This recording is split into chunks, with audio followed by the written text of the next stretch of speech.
Hey guys, Aaron Cybertron Zank here, and today I'm bringing you another battle in the VGC 14 ladder series where I climb the online ladder and provide live commentary as I go. Today I'm taking a break from using Mega Charizard X and bringing a good friend, Mega Manectric, back onto the team, as well as a Shiny Bisharp. I got both Shiny Bisharp and Shiny Manectric recently, so I really wanted to try it out. Aerodactyl, Salamence, Amoonguss, and Azumarill complete the core. Gonna disconnect there, try to find another opponent. My rating right now is just around 1650, so trying to make my way up until the 1700s. Mega Manectric, really interesting Pokemon. It's pretty frail, but it has just such good overall type coverage, getting HP, Ice, Thunderbolt, and Overheat. That just covers so much of the format. And Aerodactyl I really like for Tailwind support. Aerodactyl, Bisharp, also a really popular core that's picking up more popularity. Bisharp, especially with Assurance, has seen a lot of use.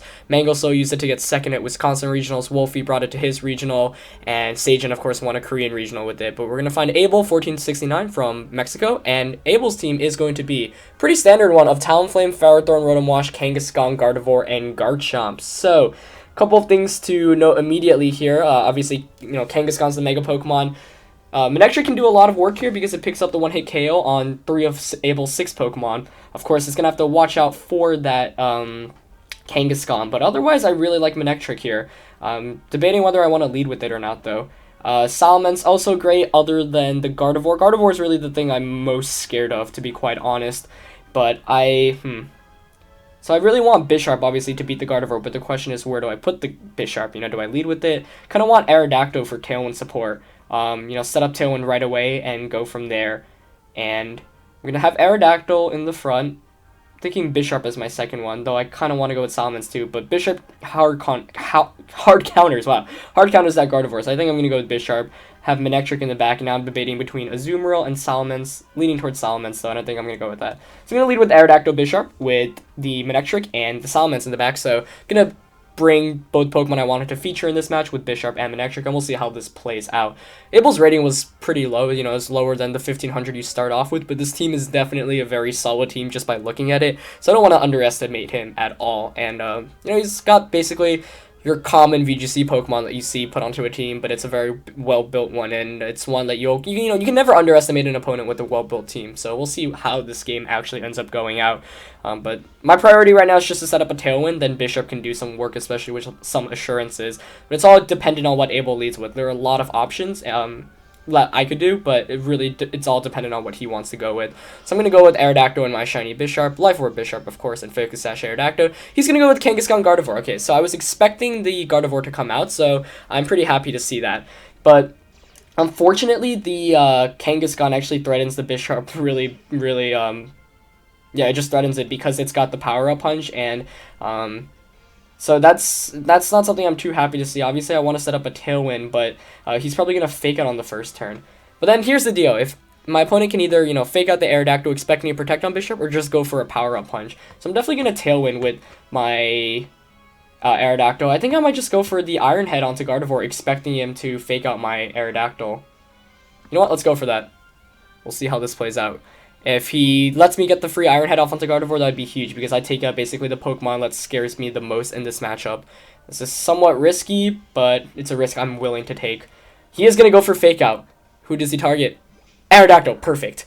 So that's exactly what I was anticipating. Bisharp should be able to outspeed Gardevoir here and actually just pick up the KO. Oh, but he's faster. Maybe perhaps Choice Scarf. Actually, definitely Choice Scarf, seeing how it went before Aerodactyl.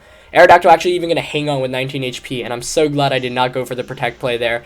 Able to pick up the one-hit KO on that Choice Scarf Gardevoir, bringing down the Pokemon I was scared of the most. I even anticipated switching the Aerodactyl into Salamence out, so glad I did not go with that play, and I take an instant 4-3 lead as the prediction I made pays off. But now I'm scared because he brings in Talonflame, and that's not a Pokemon I want to see. He's definitely going to just go for the Brave Bird KO on Aerodactyl. I think I might just have to concede that at this point. Unfortunately, the Kangaskhan also faster than my Salamence. Probably going to go for a Power-Up Punch. So I'm just going to, go for a Rock Slide here and protect with Bisharp. I really need to get Salamence in safely. That's the big thing right now. So Bisharp's going to protect. Once I get Salamence in, I can actually Sucker Punch Draco Meteor, the Kangaskhan, to KO it. And he is going to take me out with the Brave Bird here.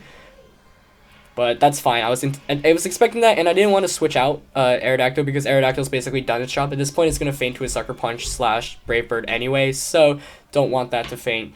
he is going to take very minimal recoil damage as Power Up Punch goes into that Protect. Now I'm going to bring in Salamence. Intimidating both those attackers, huge. Definitely the main thing I was looking for, but now I'm able to actually try to pick up the KO onto this Kangaskhan as well. I'm going to go for that Draco Meteor Sucker Punch play like I mentioned earlier. Pretty aggressive, but actually, what's my last Pokemon? Yeah, I've got Manectric in the back, which deals with the Talonflame pretty well. And I really want to KO this Kangaskhan. It's the Pokemon I'm more afraid of. He's going to go for that Brave Bird, indicating to me that I will be able to KO the Kangaskhan. Unless he actually went for the Sucker Punch onto Salamence, which would be quite concerning. But nope, I'm going to get the Sucker Punch off, so that means I should be able to KO it this turn with the Life Orb Sucker Punch and a Draco Meteor, and that should be huge as long as I hit this, and I do. Sweet. So I take a 3-2 lead now, Salamence losing to special attack, but picking up the KO on Kangaskhan before that, and that's really, really big. I really needed that, especially because I've got Manectric in the back, which deals with Talonflame pretty well after it gets the second Intimidate up. So now I'm up 3-2. Now it's all dependent on what my opponent's last Pokemon is, and I am so happy to see that Ferrothorn because I know I can take that out with my Manectric in the back. So here I'm just going to go for the Draco onto Talonflame and go for a Sucker Punch. He's going to Brave Bird, of course. I also want to switch the Salamence out, actually. But at this point, I'm in such a good position, but I don't want to obviously just lose it. And yeah, I'm just going to go for a Draco and a Assurance onto this Talonflame. And Manectric should be able to seal up the game for me. He is going to go for another Brave Bird. There's really not much more he can do. The cool thing is, against Manectric, Talonflame really wants to go for the Flare Blitz, especially because I'm going to bring him down to -2, but of course he can't without getting Sucker Punched because then he loses the priority he gets from that Brave Bird. Assurance, I don't think will KO here, but oh wow, it does, with the critical hit. Of course, Assurance, you really want to use it when you get another attack off there, but I'll take that any day. And he's going to get the Leech Seed off, Bisharp avoiding it too. But I was in the position at this point where the game was over because even if Assurance did not crit there, I would be able to get a free Sucker Punch off. And then he'd be relying on Brave Bird, but Brave Bird -2 really doesn't do anything against either of my Pokemon. So crit didn't really matter that much. Obviously helped me out though. I'm going to go for the Overheat and the Assurance here. As long as Overheat hits, I should be able to win. But even if it doesn't at this point, he's got to like hit 2 Gyro Balls, maybe get a crit or something. But yeah, I played this knowing that he probably had Ferrothorn in the back, and it's one of the reasons why I made sure I had 2 Fire-type attack users, just to make sure I could beat it in the end game. And I'm just going to hit this Overheat right away, so that should seal up the game. Ferrothorn's HP slowly falling, and it goes down. So I take the 2-0 win after a pretty risky first turn play, but I made that play knowing that my opponent would probably expect the Protect on Bisharp, and because I made that play, able to take out the biggest threat to my team and win the game as a result. So pretty quick game for you guys, but against a pretty standard team. Got to feature Manectric and Assurance Bisharp, and that was fun. As always, 500 goals is the like for daily uploads. If you like, comment, subscribe if you guys haven't already, of course, and I'll see you next time. All right, peace.